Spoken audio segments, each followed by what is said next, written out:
All right, everybody, welcome out to another episode of Windshield Time at Mountainland Supply. I'm Joey. I'm joined by Spencer Shorts. Yep, that's right. We're also joined by Dalan Briggs. Thank you. Welcome to the party, brother. Happy to be here. Long time no see. It has. We were just talking about this, that I've evaded the invites. Yes, you have. This is the third time, and Third time's the charm. had to do it. You are episode 102. I was hoping, I was getting caught up last night Yeah. on all the episodes. Yeah. I was like, I want to be 100. I mean, but if 102 is a good you number. play your cards right, I could make you 100. Well, what does it take? Well, you gotta schmooze Spencer because Yeah. he's the one who does the order. Yeah. We're gonna Concert tickets. I mean, Oh, where yeah. do you want? What do you want? have concert tickets. We got to get in with marketing. Yeah, so does Spencer. Yeah. Since Spencer kind of runs those. I'm kind of going to a concert. All right, later. so we got to come up with something new. That was not a good one. You'll figure something out. Yeah. But thanks for coming on, dude. Happy to be here. Thank you. So the reason why I wanted to get you on here originally is because you had taken a different position at the company, and I want to talk to you about it because it's kind of cool when people, change stuff up. But I think people need to understand where you came from and what brought you to Mountainland, because that was kind of a cool change too.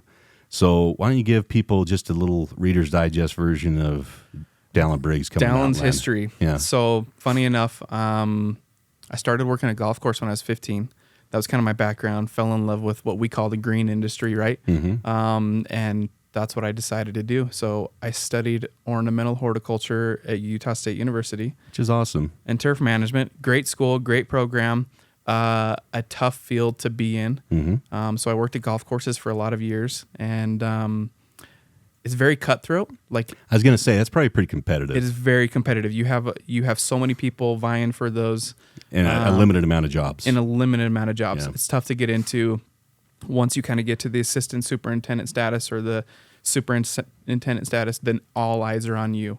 So with the members at a private course, like they're looking at you, you make mistakes, they'll find somebody new, you get replaced. And so I wanted something more comfortable, had gotten married, and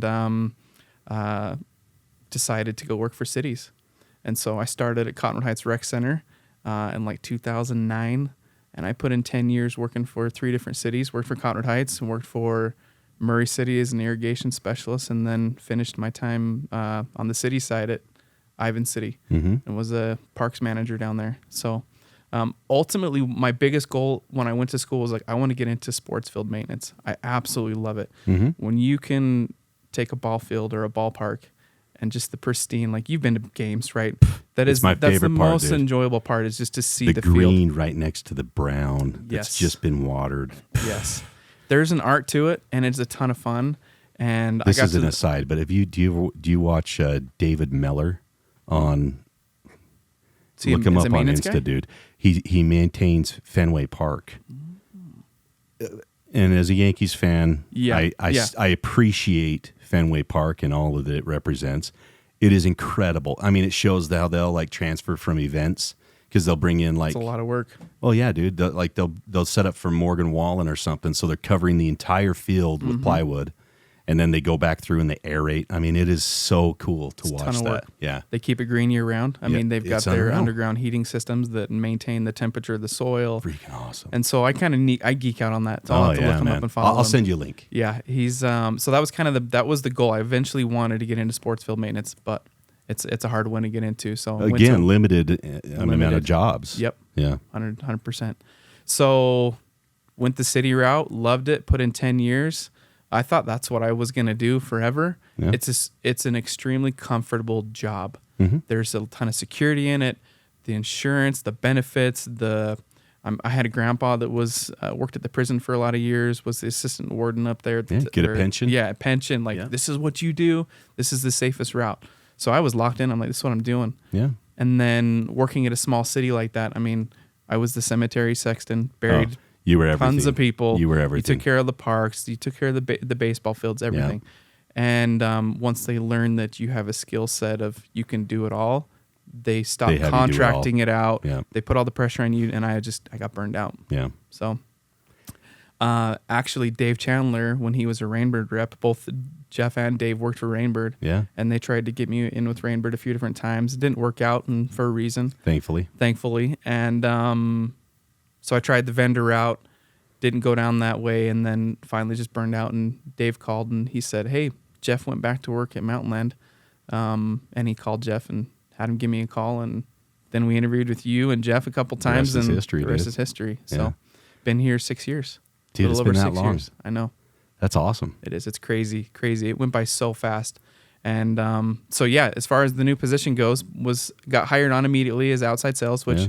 is unique in the company. Yeah. We've heard everybody and their stories and where they came from and driver, etc. I was an anomaly. I started right in sales, but I had the background, had the knowledge Yep. of the industry, and so it was an easy transition. I remember talking to you when we were doing our interviews and just trying to make that decision of like, why should I give up something that's so easy and so comfortable to sales, because I'd never done it before. And just the culture, the way you guys preached of what Mountainland was, what we were doing. I remember you I don't know if you remember this, but you were just kind of talking about work-life balance, and when you come to work for Mountainland, this is what I expect. And you said, if I find out that you're missing piano recitals, if I find out that you're missing your soccer games and you're missing your family time and you're dedicating too much time to work, he's like, you told me, you're like, we're going to have words and I'll be pissed at you. I do remember that. So Yeah. I was just like, man, I love the support. I Yeah. love the culture. I love just kind of what I can see Mountainland embodies. And I had bought from Mountainland previously as a contractor, and I wasn't happy with it. And I was back in the Mountain States up in Salt Lake area. But to see where it'd come was just exciting. So went into sales on the turf and irrigation side. And as of April of this year, took over the new role as a sales manager. Dave kind of moved up the chain. Jeff and I split roles. He takes care of Salt Lake North all the way into Idaho, and I do from Point of the Mountain all the way to St. George. So Yeah. it's a lot of fun. It's a cool opportunity. I'm glad that you're able to do it. I'm glad that you said yes. It's one of those things, if you want something done, give it to a busy man. That's what my grandpa always said. So true. And that's, you say yes too often and too I know. quickly. You know what? I put my foot in my mouth too many times, and Dave actually caught me on this the other day. He's like, you said yes to helping, but I don't want you to say yes. Yeah. And I was like, all right, okay, you're right. I have too much to do. Yeah. My workload is heavy, and I shouldn't probably volunteer to do that anymore. No is always an Yes. appropriate answer. Yep. You know what is funny though? When people get used to you saying yes and then you say no, it is so shocking to them Yeah. that they instantly respect it. It's an interesting thing, and I'm not good at it either. Yeah. Like I say yes way too often, but when you start saying no, and you're like, you know what, I just can't do that, and they're like, wow, okay, I guess if you had the nerve to tell me you can't do it, I'm going to respect that. And 100%. then it honestly leads to a lot of cool conversations. Yeah.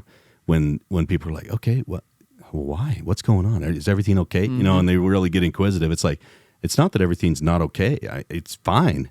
I just know that I need to not say yes to this so that it Right. stays fine. Right. Because there is importance to understanding your limitations. Because I don't ever want to be the guy, and you don't ever want to be the guy that sets yourself up for failure. Mm-hmm. And when you say yes too many times and you overextend yourself, then you're just not giving your 100% to everything that you can. You set yourself up for failure. Yeah. I mean, you guys And then you're talked about disappointed this. with yourself. Yeah. Talked about it a couple weeks ago on the mental awareness. That's so true. Yeah. Yeah, but it's hard to break that mold. I mean, I was probably raised similar to you and a lot of other people, where my dad was like, "Nope, you say yes, you give it your all. That's the expectation, right?"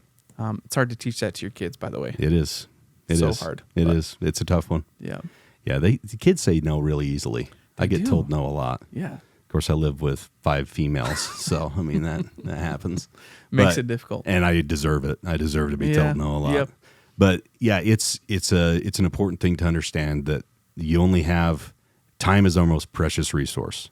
Yep. We only have a finite amount of it, and if you can use it and leverage it to do the things that are most important, then time becomes an asset. If you waste it, then it just becomes expendable.